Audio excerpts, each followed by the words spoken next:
It's a warm morning about 170,000 years ago, somewhere in eastern Africa. You wake up on the bare ground, the sun already pushing up through the grass, and you stretch. You're a human, not exactly like the one reading this, but close enough. Same hands, same big, curious, overthinking brain, and you are completely, totally naked. And here's the thing that should bother you more than it does. That's normal. That's the factory setting for our entire species, for almost the whole time we've existed. The strange part, the genuinely hard-to-explain part, is the thing you did this morning. You put on clothes. Think about that for a second. You are the only animal on this planet that can get arrested for not doing it. Dogs, wolves, elephants, lions, every one of them walking around in nothing but what they were born in. And not a single one has ever looked at a cold night and thought, you know what would really help here? A jacket. Only us. We built laws around it. We built whole industries around it. We built a thing called fashion, which is just clothing that's decided to have opinions. And almost nobody stops to ask the obvious question, why? When did a naked, sweaty ape on the African grass look down and decide to start covering up? And what on earth was the actual reason? Short answer, nobody knows the exact day. There's no receipt. Skins rot, fibers rot, and the first outfit in human history dissolved into the dirt 100,000 years before anyone could photograph it. So for a long time, this question was basically unanswerable. The long answer is much stranger, because the best evidence we have for the birth of clothing doesn't come from clothing at all. It comes from lice. We'll get there, I promise. But first, we need to talk about why our guy Og is standing in the African sun with no fur in the first place. Here's something people don't bring up enough. Of all the large mammals on Earth, we're almost the only one that's basically naked. Gorillas, covered, chimps, covered, bears, horses, wolves, every one of them in a full coat. And then there's us, smooth, patchy, weirdly pink in places, an animal that clearly used to have fur, and then at some point quietly opted out. And we did lose it a very long time ago. Genetic work on human skin color points to our ancestors shedding most of their body hair somewhere around 1 million years back, maybe more. The leading explanation is heat. As our ancestors moved out onto the open savanna and started doing the one thing humans are freakishly good at, walking and running ridiculous distances, a thick fur coat became a death sentence. You'd overheat. You'd cook from the inside, chasing an antelope you weren't going to catch. You'd collapse, and that would be the quiet end of your entire bloodline. So we did something almost no other animal does to this degree. We turned ourselves into walking sweat machines. A human body carries somewhere between 2 and 4 million sweat glands. We are, and I mean this as the highest compliment, some of the best sweaters in the animal kingdom. Fantastic for chasing dinner across a hot plain. Considerably less fantastic the day one of your descendants wanders somewhere it snows, but that's a problem for later. For now, Og is naked, hairless, and, this is the key bit, he's been that way for hundreds of thousands of years without inventing one single thing to wear. Being naked wasn't a problem to solve, it was just Tuesday. So what changed? And this is where the lice walk in, and I need you to stay with me, because this is one of the strangest pieces of detective work in all of science. Researchers at the University of Florida, led by a biologist named David Reed, spent 5 years doing something that sounds completely deranged until you understand it. They studied the DNA of human lice, specifically the family feud between 2 kinds of louse. Because you, congratulations, can host more than one.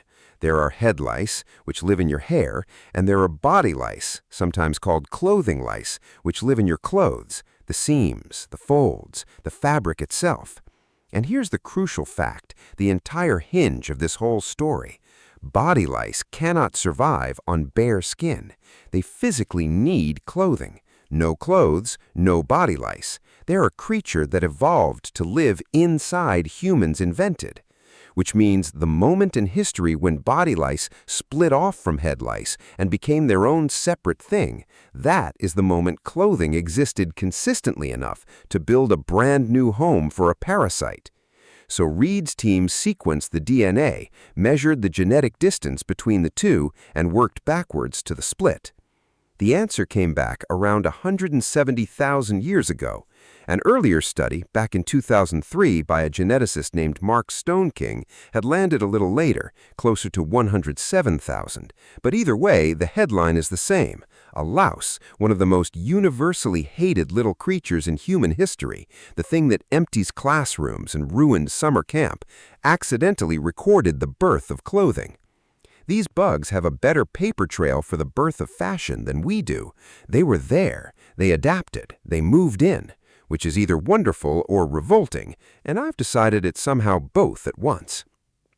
Now hold on, because this is where the tidy little story you grew up with falls apart. That version goes like this. Humans walked out of Africa, hit the cold, got chilly, wrapped up, and animal skins. The end. Clean, logical. A 5-year-old could write it. Except the dates refuse to cooperate. The lice say clothing was around 170,000 years ago, but humans didn't start seriously pushing out of Africa into genuinely cold places until somewhere around 70 to 100,000 years ago. So our guy Og is standing in the African heat, sweating through 4 million sweat glands, deliberately putting something on. For warmth? In that? No, something else was going on. Something that had a lot less to do with the weather and more to do with the fact that Og was never, ever alone. So if it wasn't the cold, what was it? 2 answers, and they almost certainly work together. The boring one first, because the boring one is usually partly right. Protection. Not from cold, from everything else. Thorns, sharp grass, biting insects, the sun. Little cuts that turn into infections, that turn into death, because there is no pharmacy, there is no antibiotic. There's just you and a scratch that's quietly deciding how it feels about the situation. Drape a bit of hide over yourself, and you've put a wall between your fragile skin and a world that is constantly trying to open it. Not glamorous, just useful. Sometimes the dull answer is the true one. But the interesting answer, the one that explains why we never ever stopped, is this. We are obsessed with each other. Humans are social to a degree that borders on a medical condition. We are constantly, compulsively broadcasting who we are, our rank, our group, whether you should fear us, follow us, or flirt with us. And we were doing all of that with our bodies long before we were doing it with clothes. Here's the proof. Our ancestors were painting themselves with ochre, that rusty red earth pigment, astonishingly early. There's decorative ochre use at a South African site called Blombos Cave, going back around 100,000 years, scattered use stretching back over 300,000, and regular, habitual use by about 70,000 years ago. Read that again. We were decorating our skin before, or right alongside, the moment we started covering it. The urge to make your body say something to the group is, as far as we can tell, older than clothing itself. And once that's true, the leap is tiny.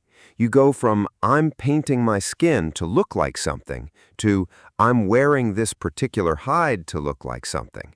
And the second you've got a hide on, the questions start. Whose hide? What animal? Did I kill it myself, or did I find it lying there and I'm just hoping nobody asks? Does wearing this say I'm dangerous? Does it say I matter?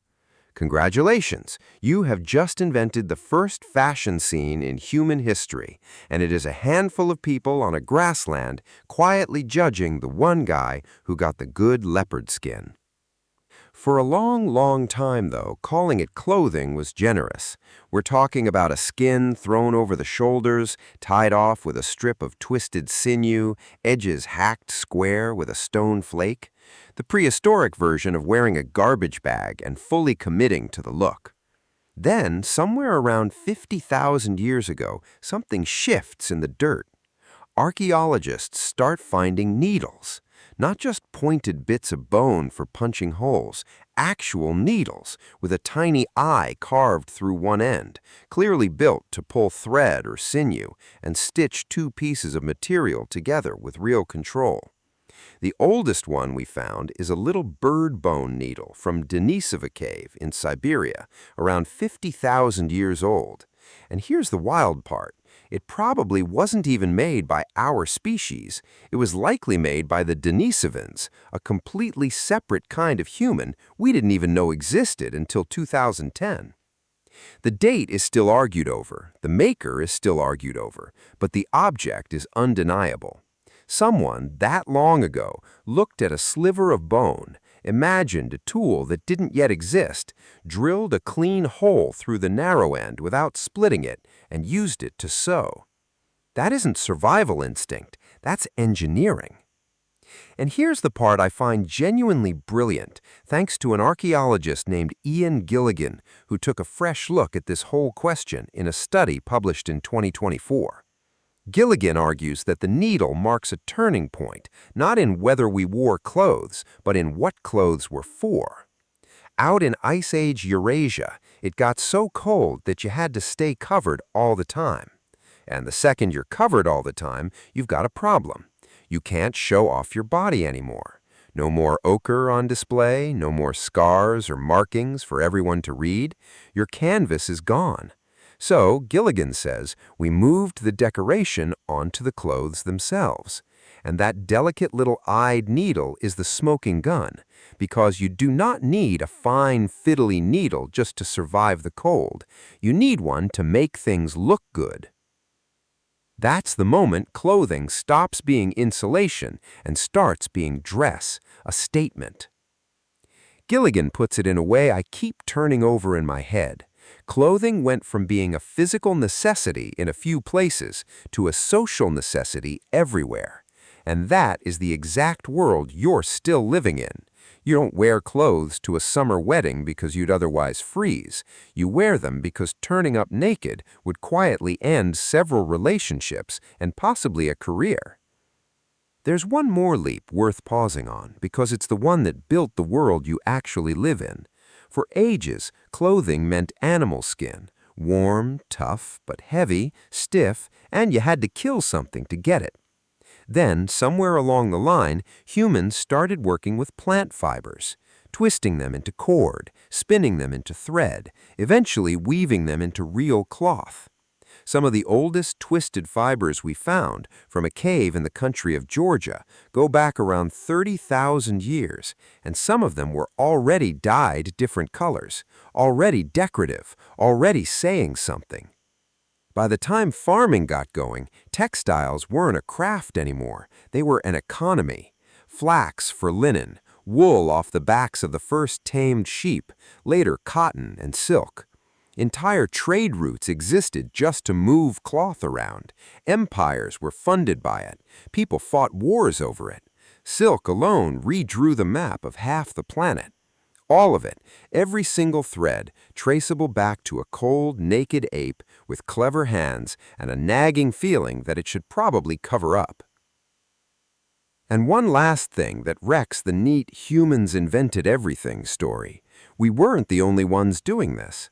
Neanderthals were working hides too, scraping skins with purpose-built tools, and they had bodies physically built for brutal cold, stocky, compact, designed to hold heat.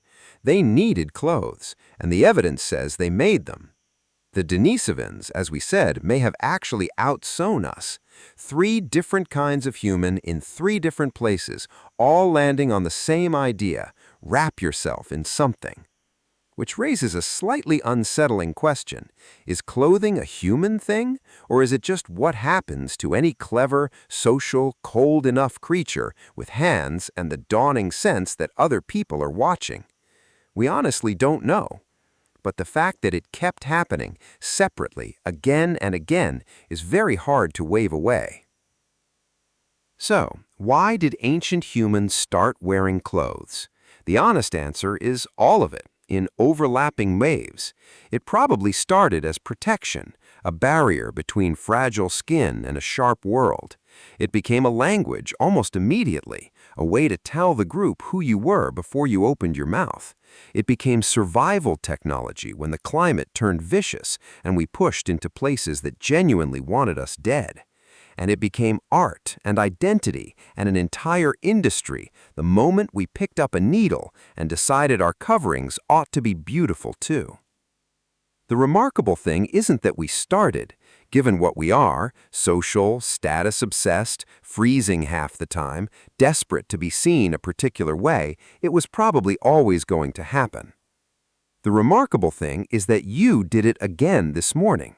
You stood in front of a closet or a pile of clothes on a chair, and you made a choice, half of it without thinking, about what to put on your body. And that choice said something about your mood, your group, the version of yourself you wanted to be when you walked out the door.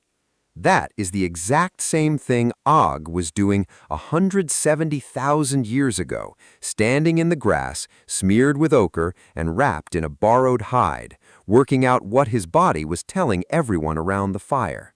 170,000 years. And the unbroken thread connecting you to him through every empire, every war, every closet you have ever stood in front of, insisting you have nothing to wear, is the simple, ridiculous, deeply human fact that you got dressed. That is not a small thing. That might be the whole thing. So here's my question for you, and I actually want to know.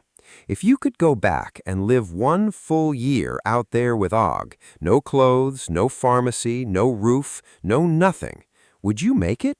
Tell me in the comments. Be honest with yourself. I think you'd last about 10 minutes. See you in the next life.